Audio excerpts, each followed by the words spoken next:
Now I'd like to introduce our next speaker. Alberta Arthur'S is an advisor to the Putnam Center's programs in the arts and culture and the humanities. In a career dedicated to advancing higher education in the arts, she has served as a dean at Harvard University, president of Chatham College in Pittsburgh, and director of arts and humanities at the Rockefeller Foundation. She serves on numerous nonprofit boards and advisory committees, including League of American Orchestras, the Tribeca Film Institute, the Robert Rauschenberg Foundation, and the Salzburg Global Seminar. We are at the Putnam Center indebted to her tireless efforts and generosity of spirit and intellect in shaping this meeting. And I'm pleased that she'll offer some remarks to place our topic in a global cultural context. Alberta? That was much more about me than I wanted to hear. Do these things work? Can you actually hear us? They're a little muffled up here. So I'm glad if you can hear better than I seem to be able to. On the way over here, sitting near Stephen, I was reminded and repeated to him the tagline of an old wag about what we're doing, who described places like this, the wonderful places like this, where we're privileged to come together as the leisure of the theory class. And we are indeed privileged to be here. I am going to do a little theorizing this morning, and I apologize ahead of time for that. And I also want to be forgiven if I stumble. I have a very marked up document that I've been playing with, so it's going to be a little hard to read. And also, as Shema asked me this morning if I'm jet lagged, and the minute she asked me, I realized, yes, I am jet lagged. So that will play a part. And I may also, especially since we've started a little late and we have a lot to do today, I may chop out some sections. So with all of those alerts and warnings, including the one that I'm attempting to be a theorist, I'm going to plunge in. I'm really trying to think about the cultural imperatives of the time that we live in. And I submit, as I think many of you would as well, that these are profoundly different imperatives or conditions now than they have been in the past, even in the recent past. I believe that the forces and structures that have been in place, motivating peoples and places and institutions over time, are modifying and changing. They are charged in new ways in our time. As peoples of the South and the North, I'm putting those in quotes, or people of the West, or the Mideast, or the Far East, or a bloc, or a continent, or an area in the world, we know that things are different than they have been dynamically and decisively so. It seems to me that geo has become the prefix of our time precisely for this reason, because geo, and specifically the word geopolitical, which we use so much, is a familiar way of saying that politics and power and international activity are no longer as clearly defined by nations or by predominant regions of the world as we're used to. Geo, as a prefix, describes a much broader geography, a wider range of places and interactions and peoples within which world affairs play out today, or so it seems. But even geopolitical is too narrow for the range of realities that we face. In fact, I believe international affairs today are dynamically geocultural as well as geopolitical in their ramifications, and it's the notion of the geocultural that I have been attempting and will be attempting to explain. Today, as much as nations or parliaments or armies affect our lives, cultural entities, in the sense of cultures as identifiable groups, have become significant players in the political, economic, and societal conditions of our time, significant in many of the same ways that political entities are significant. People, citizen groups, interest groups, networks, teams, crowds, formal and informal alliances, societies, communities are important in the global context. I like to quote the social scientist Shmuel Eisenstadt, who argued this point, saying that in recent times, new types of collective identity have emerged, going beyond the models of the nation-state. Many of these identities, ethnic, local, regional, transnational, have moved into the centers of their respective societies and into the international arena as well. They have been increasingly successful in positing claims to the redefinition of citizenship and the rights and entitlements connected with it. Local concerns and interests are often brought together in new ways, going beyond the model of the nation-state. In this concept of modernity, if we can call it that, the profound, long-lasting dominance of nations, governments, parliaments, politicians is tested by non-governmental agencies and institutions, by cultural entities. Some are formalized, some are not. Some rise from existing groups, and some are newly in the making. Some defend existing values, and other advance change. Rory Stewart of Harvard's Kennedy Center writes, "We should not pretend that a global model is the answer. Governance, the rule of law, security have different meanings in different cultures. By what remote and often little communities think of themselves, their leaders, their religion, their past, the outside world. These are the kinds of questions rooted in politics, culture, and lived experience that we should be posing instead of refining universal models of state building." It is universal models of state building that the term geopolitical captures, but it is the consideration of, for instance, quote, religion, past, the outside world, culture, and lived experience, to quote Stewart, differing from place to place and from people to people, that the term geocultural may convey. The 21st century remains, of course, a time of leaders elected or anointed, of officialdom, of international votes and mandates and sanctions and soldiers, but it is also a time when citizens seem to be asserting themselves forcefully in the apparatus of global activity. These cultures can be forces for good and also forces to fear. They spread love and respect, and they also stimulate animosities. They are grand, and they are often awful. I think there are three core manifestations or platforms on which these forces, cultural forces, these cultures play out. First, and these are very familiar, group identities.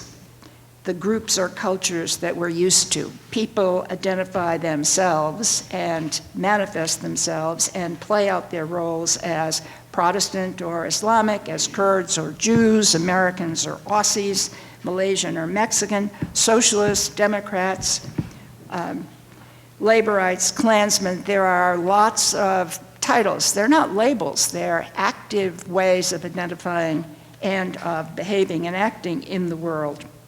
These distinct identities persist importantly with meaning for many and with a legacy of engagement. Today, they seem to function and flow more freely than ever, to announce and advance their interests more freely. They have perhaps fewer boundaries and shallower roots, but perhaps not. Perhaps they play their parts, many of them do, ever more vigorously, and they can't be ignored. So that's one category, one manifestation or platform for action by the groups, the cultures on the move today. The second manifestation or platform, as I see it, for cultures in action today emerged from the institutions of the civil society. From the big ones, the International Red Cross, the UN, the Olympics, but also organized community-based civil society organizations like school volunteers or health workers or rescue teams or softball leagues or school volunteers in that nonprofit place between government and commerce. These civil society institutions provide services, relationships, ideas, the solidarity of shared interests in communities large and small, locally and internationally.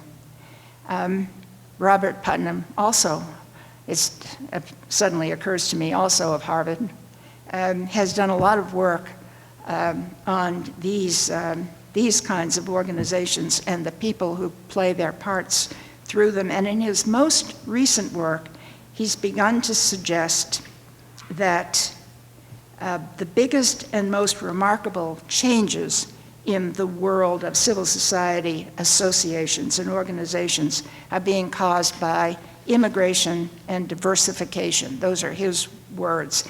He argues that the global movements of peoples increasing worldwide is also creating radical change in communities of interest, in the institutions of the civil society, and that the forces of immigration and of diversification, his words, will strengthen the power of the civil society over time. And Amartya Sen has said something very similar, that we cannot neglect reasoning and choice and the hope of harmony which follow from the recognition, says Sen, of our plural identities, which cut across each other and work against sharp divisions. The third, what I think of as the third manifestation of or platform for these cultures or groups in their activity is one that's much closer to the interests that we all share here, because that set of platforms or manifestations, it seems to me, are the cultural and educational institutions that we all know so well: universities, museums, publishing houses, performing arts spaces, journals of opinion, arts organizations, which spawn groups and encourage interaction today in some new and exciting ways. Increasingly, they offer accessible spaces, real or viral. They enlist citizen activists, they provide instruction and inspiration, and because they are honored and respected places in their nations and communities, deeply identified with them and deeply trusted, these agencies can succeed in supporting affiliations, advancing ideas, encouraging citizen leadership in a way that many other institutions cannot. They can help citizens adapt to changing circumstances through convenings and through their intermediating activities. They can be agents in geocultural activity, aligning citizens in action. They can be vehicles for societal improvement, vehicles for civility, and for the and for commonality, vehicles, if you will, for values. I've been particularly struck by the work that's being done by many libraries today, which are making not only books, but newspapers, computers, the internet, accessible to citizens all over the world.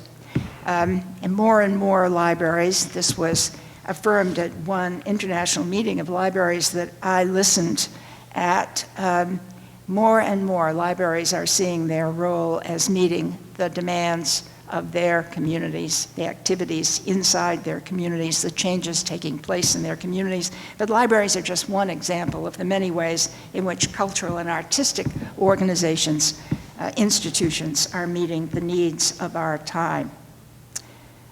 This idea that culture matters as an agent for change is not a new idea. Years ago, Lawrence Harrison, a scholar of Harvard, wrote, quote, that cultural values and attitudes are an important and neglected factor in human progress, end quote. But in our time, now, when the beliefs and histories and aspirations of peoples play out with such force and such focus, if I'm right, we need greater understanding of culture and the ways in which it matters, and greater attention to the roles of cultural institutions in the workings of our world. Conventionally, cultural and arts professionals like us have made a distinction between culture, which they give a small c, meaning in the anthropological sense, I guess, societies or tribes or groups. I've just been talking about that. That culture is distinct from or distinguished from culture with the large C, by which we mean culture and the arts. And we've always made that distinction in an effort not to confuse people about that kind of culture and our kind of culture. At least that's the way I've usually heard this distinction expressed. Increasingly, though, in our time, it's clear that these two cultures are not separate at all. In fact, they are forged. The arts express the particularity of groups. Groups define and offer themselves through their arts. Creative products provide vocabularies for cultures, for their histories, their hopes, their assertions, their accomplishments. Societies yield cultural expressions and are revealed by them. And it's precisely because of their force of culture with a capital, this force of culture with a capital C, that the arts are so important today. Because peoples from within their cultures and in groups are setting forth ideas and ideals and taking action, their narratives must be heard, their histories and beliefs must be told, their music and theater and design and films and poems must reach us. Their interpretations, their analyses, their principles are important. Because cultures have standing, and because they need to understand each other in this changing world, their cultural products need to be transmitted, to be sent, and to be received. So, looking at cultural realities today, it seems that politics must make room for the arts, and that anthropology must give some way for the arts. If societal certainties and culture's behavior are changing drastically, the need grows for facing varieties of expression and sharing them through culture with a large C, through many, many forms of communication. Culture matters. The arts and cultural product and cultural institutions matter if groups are to comprehend each other as purposes expand and as borders shift. There have always been reasons for supporting arts and culture, but in the geocultural context we face, the work of artists and cultural professionals are significant in compelling new ways. I want to suggest that this leads to a set of questions which I hope we might be able to address over the course of the next couple of days with not nearly enough time. But it seems clear that we have to figure out how to, one, support cultural institutions, to advance the aspirations of people and make positive connections and positive change possible. So that's one, supporting cultural institutions and how we do that. And the other is supporting the creators themselves. So the challenge, and I can only hope we'll address it as creatively as possible while we're together. First, we have to support the talent. Second, support the practitioners. the intermediaries, promoters, arrangers, producers who advance talent and fulfill purposes in a field, who move talent so that it can educate, instruct, inspire as many people as possible. Third, we have to support research, study, the theory building that informs this activity and gives it credence and ground. And fourth, we have to support the stabilization, the sustainability of the work so that it survives, improves, and strengthens over time. Those are the kinds of challenges we've given ourselves for a 2-day period, and thank you for listening.